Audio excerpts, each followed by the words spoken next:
if you think Stillborn is about a demon, you're probably going to find this really disappointing and very poorly done. But if you think that it's a film about a woman who has recently given birth, and I'll talk more about that in a moment, who is going through postpartum depression and some kind of psychosis, then it's actually quite fascinating, at least in terms of analysing Mary's behaviours. That part of it I did like, but there are several things in this film that kind of mean I'm on the fence with whether or not I recommend it. Some of those things are spoilers, so I will, in a little bit, give a spoiler warning. But just now, I will briefly talk about things without spoilers. This film was released in 2017. It's directed by Brandon Christensen, written by Christensen and Colin Minihan, and we have Christie Burke as Mary. We also have Jesse Moss as Jack, and they have recently become parents, and unfortunately, one of the twins didn't survive, hence the title of the film.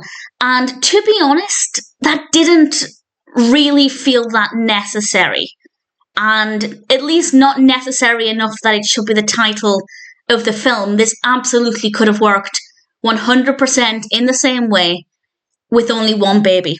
Because mothers can have postpartum depression when they've just had one baby. You don't need to have a stillbirth to experience that, and it doesn't really have any weight for the narrative, so it kind of feels like a gimmick to try and sell the film because you're instantly tugging at the heartstrings. But honestly, it's completely irrelevant to the narrative unless I'm missing something, so I really hate the title of this. Yes, it could have been maybe background information, it could have been the trigger for the postpartum depression, but it's really not relevant to the development of the narrative whatsoever. So that's my first issue.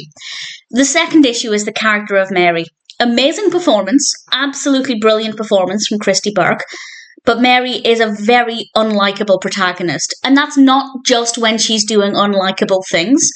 Just throughout the entire film, I found her to be very, very irritating.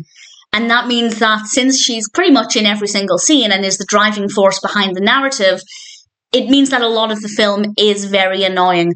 So unfortunately, even though we have a great performance, the character is just so irritating, and it's difficult to look past that.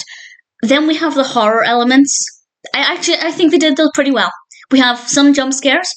We have some good sound effects that are a little bit eerie. We have a bit too much darkness. A bit too much of this film is set in the middle of the night when things are dimly lit, and obviously, a little bit of that is okay, but when it's so frequent, I feel like I'm straining a lot of the time to see what's going on. It's not atmospheric, it's just uncomfortable to watch.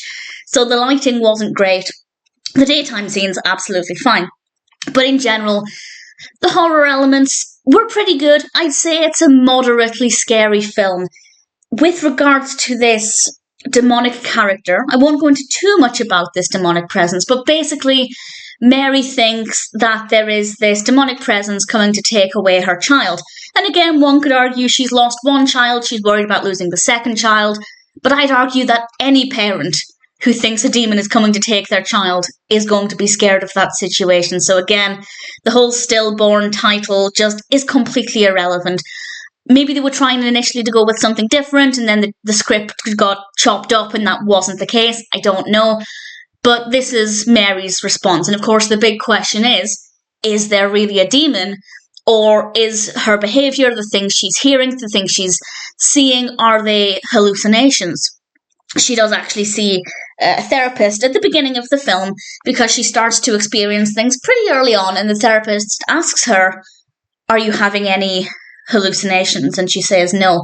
So that immediately plants the thought in the viewer's mind that these things could be hallucinations. And I guess, like any decent horror film, it is up to the viewer to decide whether or not you feel there is a demonic presence, an actual threat, or if this was all because of Mary's mental health. And as I said, if you're looking for a film about a demonic presence and that's what you want from this, that's what you want to read into this, I honestly feel like it'll be a bit of a letdown.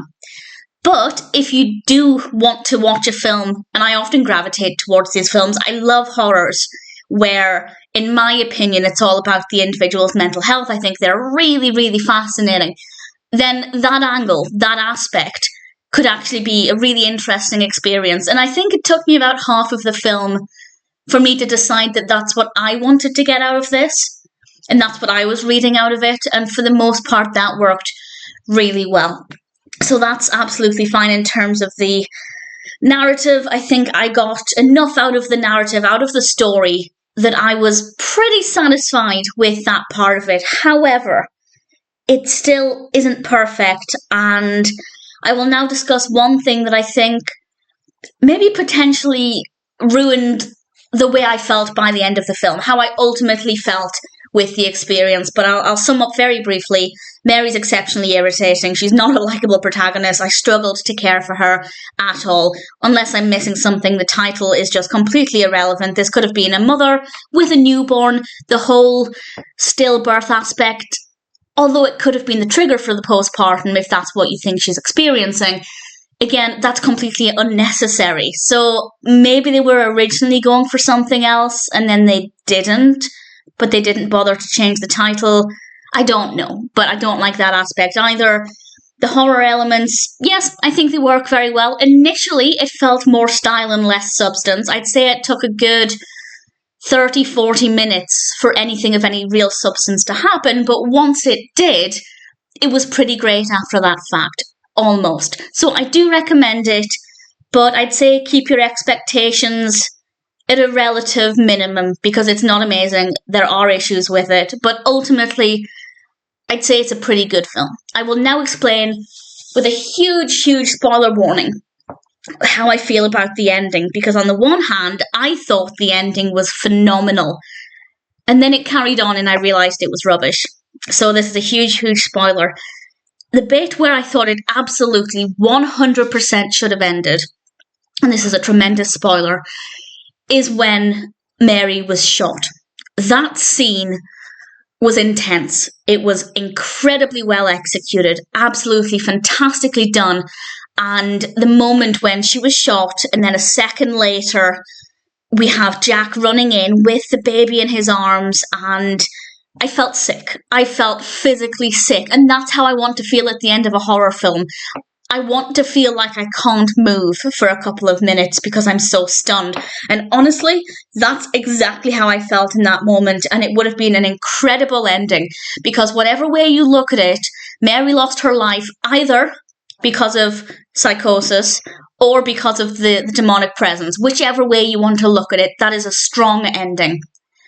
And then we have another scene, which I don't even understand it, to be honest, but it just seems so pointless and nonsensical. Jack is listening to the tape that we saw Mary recording earlier on with the baby monitor, and he hears this demonic voice on the tape. First of all, I don't like that because it's therefore suggesting that there was a demonic presence and it doesn't leave it up to the viewer to decide.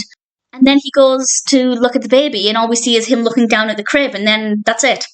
What are you trying to do? It just didn't make any sense whatsoever. And I'd gone from being stunned at the end of the previous scene to being really annoyed at how they completely ruined an otherwise incredible end to a slightly above average film.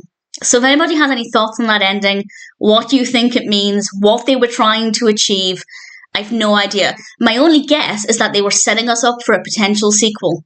Because that is a kind of almost cliffhanger ending. What is Jack seeing in the crib? We'll find out in a sequel. That's what that feels like. Whereas if we had the ending with Mary on the floor, that's not really setting us up for a sequel.